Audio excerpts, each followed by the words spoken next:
You can use this to clean your knuckles, your feet, your elbows, parts of your body that you think need deep exfoliation. Hi Flawless Skin Gang, welcome back to my channel, and today's video I'm going to be showing you how to make a yellow peeling oil. Not necessarily a yellow peeling oil, but a peeling oil.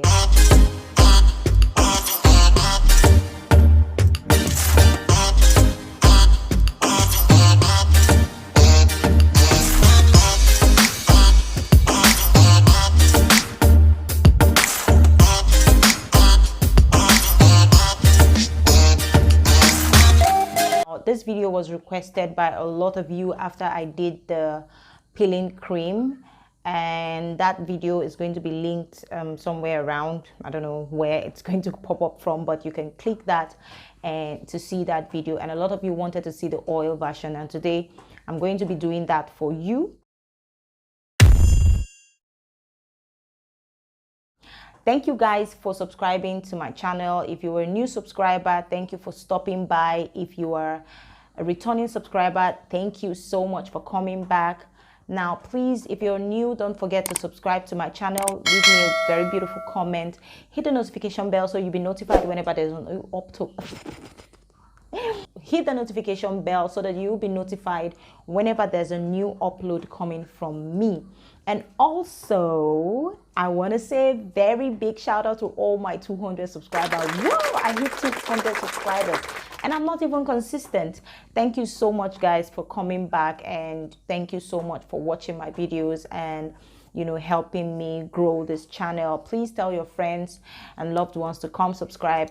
Hi everyone, my name is Salicylic, and today I am going to give you another posh skin secret. If you'd like to see what secrets I have for you today, please keep on watching. Before we start, we're just going to go ahead and sanitize all our equipment and everything that we're going to be using. Make sure that they are well sanitized. So I'm just going to clean that up. All your working tools are well cleaned.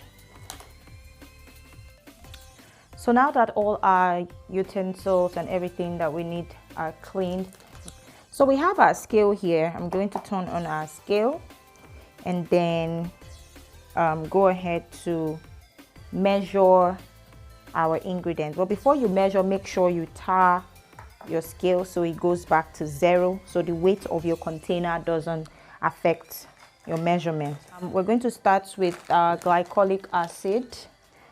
This is our glycolic acid. Today I'm using powders, so we're going to be working in grams. So I have my formulation book here. I always do make sure that everything is in order. So today I'm going to be using 60% of glycolic acid. We're going to turn on our scale. I hope you can see. Yeah, we're going to turn on our scale and make sure that before you start putting in your ingredients, you tar your scale and make sure that your scale is on a level surface so that you don't have any movements.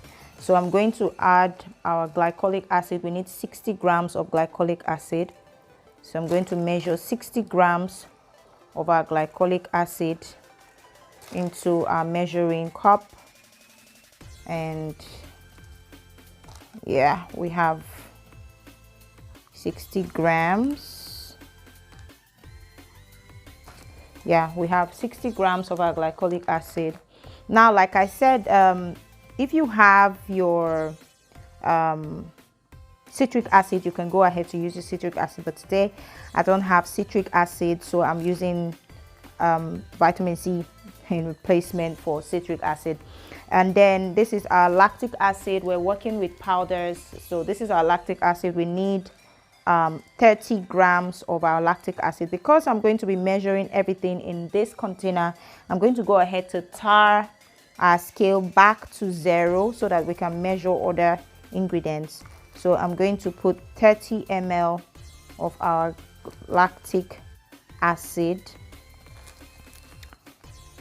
30 ml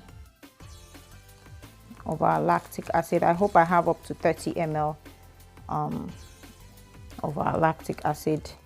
If I don't, I'm just going to use it like that and substitute with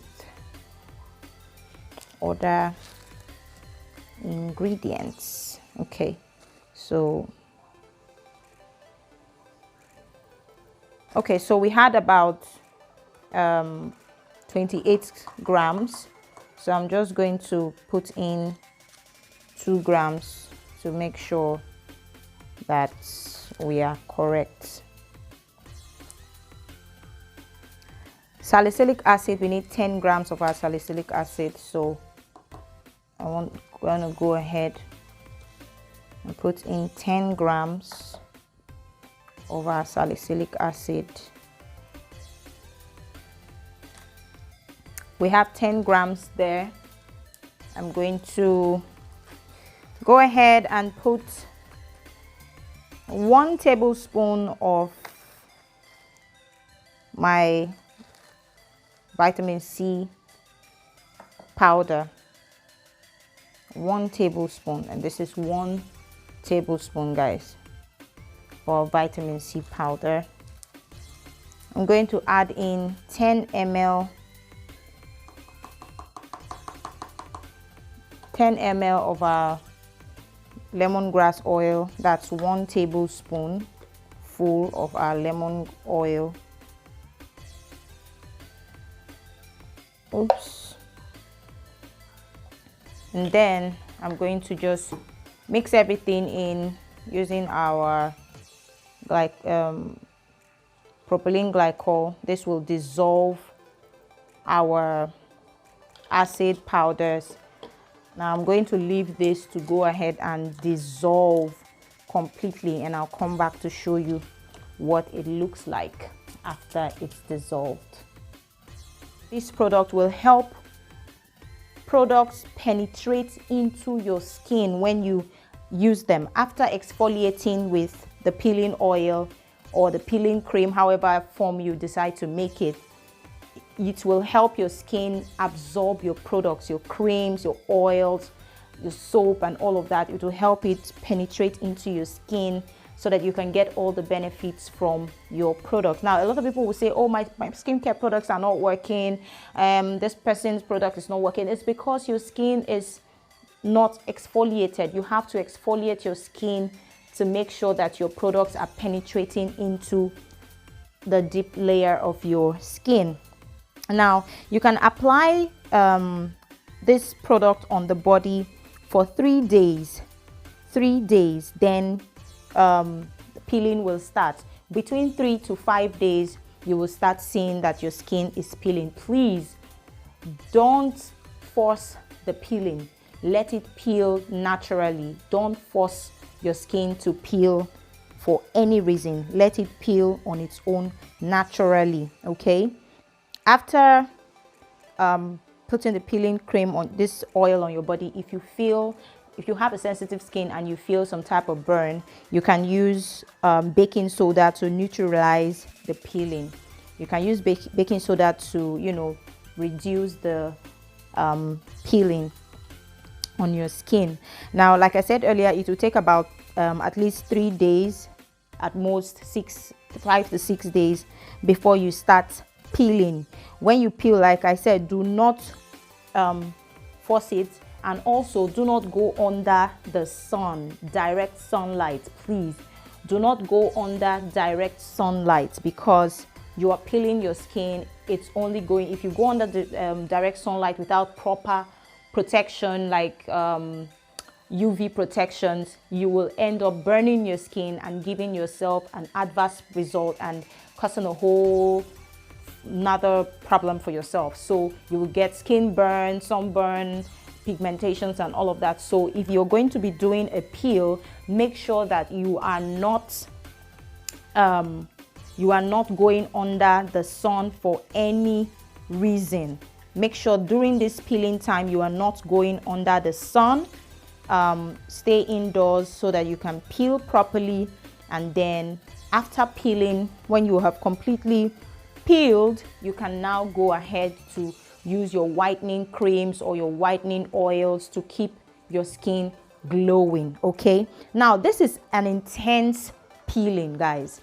This recipe is for intense peeling. If you want a mild peel, you don't want that intense, you want that micro peeling, this will actually peel. You will see, like, literally your skin will peel, you will see it. But if you want a mild peel, you don't want that dramatic peel, you want a micro peel, there are 2 other recipes that I have here. I'm not going to be able to do them, but I can just give them out to you, and you can, you know, do them if you want. So I have put them in a container, and you can see that it's dissolving. It's very cold. It will be so cold, like if you put it in the freezer.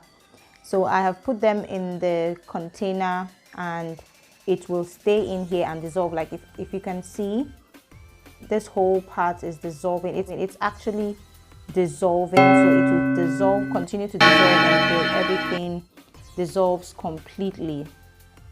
Sorry, I used my empty, the Properlyn glycol container, the empty one. So I got 150 ml of oil with the measurements that we did, and it will continue to dissolve. I have put some on my hands already because I want to peel my whole hands, all this area. So I have put some. You feel very, very, very, very soft. So far I don't feel any stinging, I don't feel anything at all, like it's burning or anything. So I guess I'm good to go, guys. But this is what I did. I also did on my feet, but I can't show you my feet. So thank you guys again for watching, and I will see you in my next video. You'll see, so if you're using them in liquid form, you can use the same thing but in mLs. It's the same measurements. It will be way easier. Everything is straightforward, straight to the point, as compared to when you're using the powdered form. Just saying. Okay guys, bye.